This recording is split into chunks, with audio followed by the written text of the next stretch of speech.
Saudara-saudaraku yang dirahmati Allah Subhanahu wa taala, selanjutnya di sini ada yang tidak diharamkan menyentuhnya, membawanya, memegangnya walaupun tidak punya wudhu, yaitu memegang tafsir Al-Quran. Memegang tafsir Al-Quran atau membawa tafsir Al-Quran, maka itu tidak diharamkan walaupun tidak punya wudhu. Namun yang tidak diharamkan di sini kalau tafsirannya lebih banyak dari ayat Al-Qur'annya. Sekali lagi, yang tidak diharamkan itu apabila tafsirannya lebih banyak daripada ayat Al-Qur'annya. Itu yang tidak diharamkan. Lalu yang tidak diharamkan adalah anak yang sudah tamyiz. Anak yang sudah tamyiz yang mau belajar membaca Al-Quran. Maka itu anak membawa mushaf, memegang mushaf, dan tidak mempunyai wudhu, maka itu tidak diharamkan kalau anak-anaknya sudah tamyiz dan mau mempelajari Al-Quran atau mau belajar membaca Al-Quran. Itu tidak diharamkan. Lalu bagaimana kalau anak yang belum tamyiz? Kalau anak yang belum tamyiz, hati-hati bagi orang tua, jangan sampai dikasih mushaf. Walaupun maksudnya untuk belajar, karena anak yang belum tamyiz belum tahu bahwa itu Al-Quran yang tidak boleh dirusak. Anak yang belum tamyiz kemungkinan besar akan merusak Al-Quran. Al-Quran disobek-sobek, Al-Quran dikotori. Maka hal itu yang menyebabkan haramnya memberikan mushaf kepada anak yang belum tamyiz. Saudara-saudaraku yang dirahmati Allah, dan selanjutnya ada yang diharamkan sama dengan menghinakan kepada mushaf, menghinakan kepada Al-Quran, yaitu Al-Quran dipakai menyimpan uang. Umpamanya uang sengaja disimpan di lembaran-lembaran Al-Quran, diselipkan di lembaran-lembaran Al-Quran. Maka itu diharamkan, termasuknya merendahkan atau menghinakan Al-Quran, menghina Al-Quran. Atau di atas Al-Quran khususnya, di atas Al-Quran nyimpan barang-barang seperti umpamanya di atas Al-Quran kacamata disimpan di atas Al-Quran.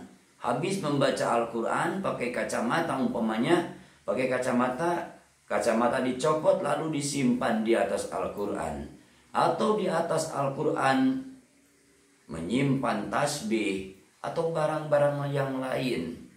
Itu diharamkan. Termasuknya itu merendahkan Al-Quran. Sedangkan Al-Quran wajib kita agungkan. Ini khususnya. Umumnya ilmu-ilmu syara. Jadi kitab-kitab ilmu syara seperti kitab tafsir, kitab hadis, kitab fikih, dan lain sebagainya, itu juga diharamkan kalau kita menyimpan suatu benda di atasnya. Itu termasuk menghina Al-Quran, merendahkan Al-Quran. Lalu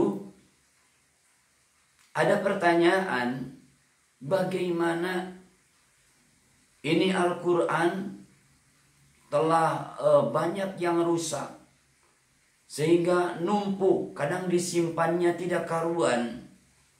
disimpannya tidak karuan, kadang kotor oleh debu atau dihinggapi burung atau umpama dipakai sarang tikus umpamanya.